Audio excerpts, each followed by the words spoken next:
Hello, everyone. This is Dana Talberg, and this is the first video I've recorded since that update video. Um, so I can't find my tripod for my phone, so unfortunately, I have to use the camera on my computer, and I don't want to risk recording a video with something facing away and I can't see the screen. So unfortunately, even though I wanted to just focus on this video being purely just showing off some stuff, you'll have to look at me while I record it. Which I know there's at least like one or two of the people watching who actually would prefer this style, but like as just a general review thing, it's kind of annoying because sometimes it's hard to just like focus on the thing that's being reviewed, and instead you're looking at the person reviewing it, and it's all a mess. Anyway, so today we will be reviewing the Master Grade Nemo along with a custom I did because I bought two a while ago, and I finally got around to building them. And then one of them I did just a quick, simple custom in order to allow it to use certain equipment that will show in the other thing. So first, let us go over a regular Nemo. Sorry, I had it posed on my little diorama I have on my desk. I kind of straighten it out to review it better. So this is the Masquerade Nemo. It is essentially a 1.0 kit. I think it technically came out, I want to say it came out around the same time as the 2.0 Mark II, but it's basically a 1.0. It doesn't have a full inner frame. Uh, well, actually, neither does the Mark II. It doesn't actually have a full inner frame. But anyway, it's it's about as complicated as the Mark II, so it's a kit that could get a 2.0, maybe. I mean, the Rick DS should get a 2.0 first, and the Zaku 1 should get a 2.0 first, but we probably won't ever see those. Uh, because for some reason, Bandai just decides to keep remaking lead Gundams instead of actually making new kits, unless they're P Bandai, which is frustrating. So, for the Nemo, comes with a beam machine gun, shield, which has some functionality, but it's really hard to get it to do everything correctly. And I don't want to like break something, so I always just leave it fully extended. And then it has two beam saber handles on the backpack, well, on the back skirt, which can fold out and stuff. And it comes with green beam saber blades, which I have not cut out because I rarely ever display anything with beam sabers. Because why would I do that when I can display them with their guns? And a lot of them can't store their guns while also wielding a beam saber. So it's kind of, I feel like I may as well just leave the beam sabers uncut because I'll never use them unless I'm doing stop motion. And I've already got a couple that I've cut out throughout the years. So the only time I cut out beam sabers is when they're like 100% like unique shapes and they won't work with standard beam sabers. Um, so I did do a little extra work on this, and the camera's not really showing it because my camera only goes to like 720p 30 fps, which means it's kind of hard to pick out some details. It's really fuzzy for some reason. My phone camera isn't like that, and this computer's newer than my phone, so it's weird. But so for extra detail, which one extra detail I didn't do is I didn't do anything for this back camera here. I just left it bare plastic, and that's because I didn't know until one, after I completely finished building the kit, that was supposed to be a back camera and I was supposed to do something to it. And two, uh, I do not have an orange Gundam marker to do that with, so it would be the wrong color. And I don't really like doing mismatched camera colors, so it's just blank for now. Maybe one day I'll fix it. And then underneath the eyes, the effect is really like almost impossible to tell with this camera, but I put silver Gundam marker. Sorry. I put silver Gundam marker on the gray part underneath the eyes to make it light up better because the top camera just kind of looks like black because I didn't do that effect where the eye camera actually is visible because I did it. So I also picked out these little circles. Anywhere I found little circle indents like that, I picked them out in gold. And then, because it's a thing I do with any like Zeta era kits or later, or in some cases earlier, I did the Advance of Zeta thing of picking out the fingertips in red, which I know technically the Nemo shouldn't have because the Nemo wasn't developed by the Titans, it was developed by Anaheim Electronics. But at the same time, the Nemo was developed after uh, after the AU taken had captured the Mark II and gave some of its data to Anaheim. I feel like they could potentially, through that, get the research for the special extra sensor tip fingers that like the hazels and stuff have. So yeah. To open the cockpit, you have to first extend this blue piece and this red piece, and there's a little pilot figure in there, but since I haven't done like any sort of LED or something, you can't really see him. But I did, in fact, pick out the visor with, I believe, green. Yeah, it was green. So I do that on my pilot figures as I pick out their visors. The one exception to that is, well, there's two exceptions to that, which is any kit I built before I started doing that. And then my Turn A Gundam that I have, I didn't do that because I couldn't figure out how the visor slash head worked. So I just left it blank because I didn't understand it because I haven't actually watched Turn A. Um, I just saw a really rare P Bandai kit being just sold in a hobby shop. I'm like, yes, I'll get it. And I really want the Turn X, but the Turn X uses the exact same connection for the Moonlight Butterfly, and the version that I bought came with the Moonlight Butterfly. So really, I just bought it for the sake of a potential future Turn X, but whatever. At least I think it uses the same connection. I hope it does. Otherwise, I bought this Turn A for no reason. um, Besides, it looked cool. So not really gonna go over articulation besides just the parts that frustrate me because it has standard kind of articulation. Like you can move the arms up, stuff. The fingers are 3-1, and then the thumb. Yeah, it's got pretty standard master grade articulation, and there's probably better reviews that exist. I'm just kind of doing this to show off my builds. Um, but the parts that annoy me about this kit is the waist joint because it wobbles. Well, the ab joint because it wobbles like that. It kind of moves back and forth super easily, and it doesn't like to stay in place if it has any backpack larger than the one that it currently has equipped. And then the up so it's easier to see. You can't really see it, but the hip joint, because the hips have the stupid sliding hip that slides back and forth that supposedly helps you do crouching poses and stuff.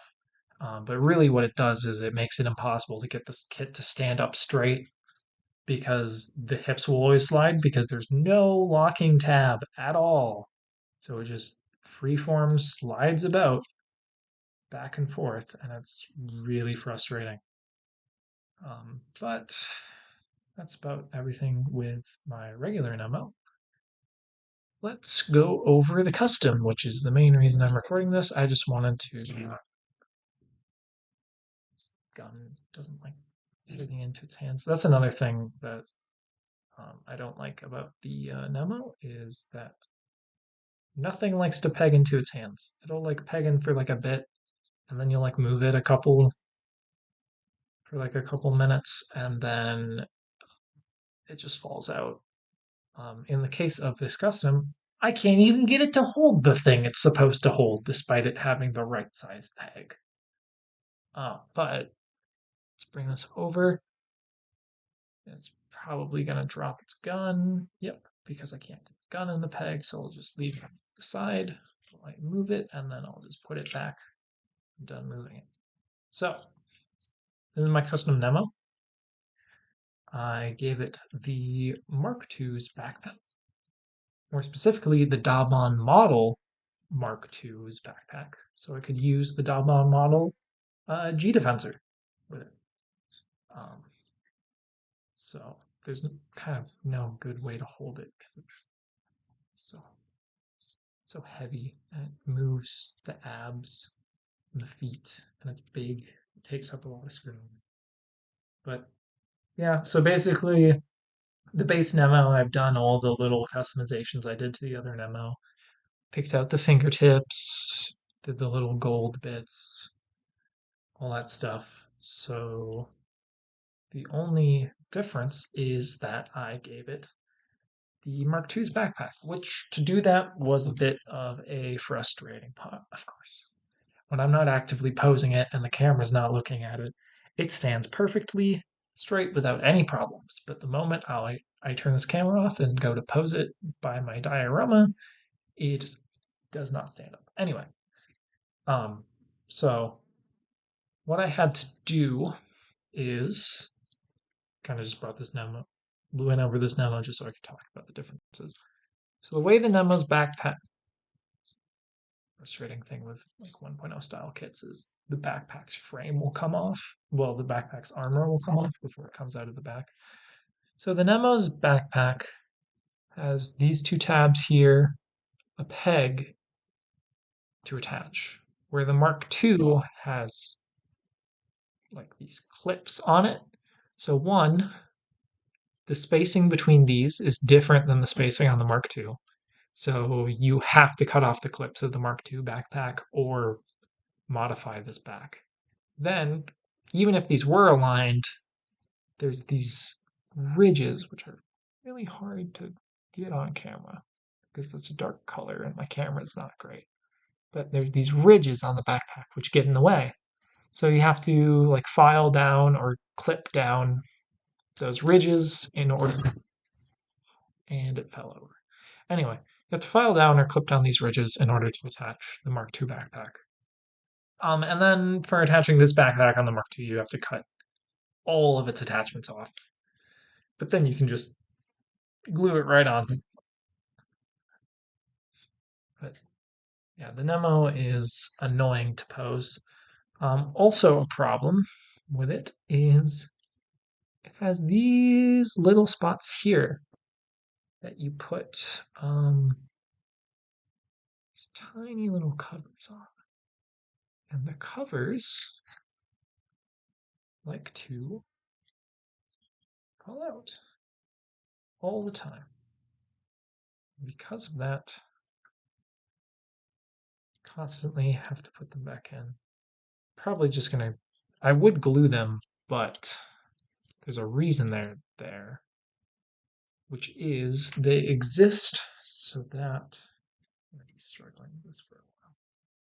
They exist so that you can either leave the legs normal, anime accurate, or have the holes to attach the re-entry backpack system that the Marasai, the Hakushiki, the Rikti S will use. Um, so they exist for a reason, and them being removable is for a reason too.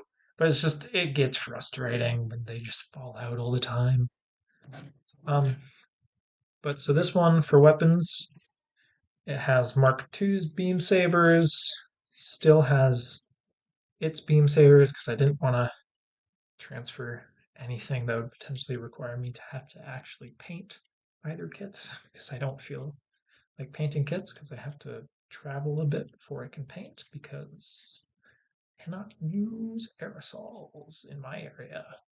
So I have to travel like 30 minutes to a different place just to paint.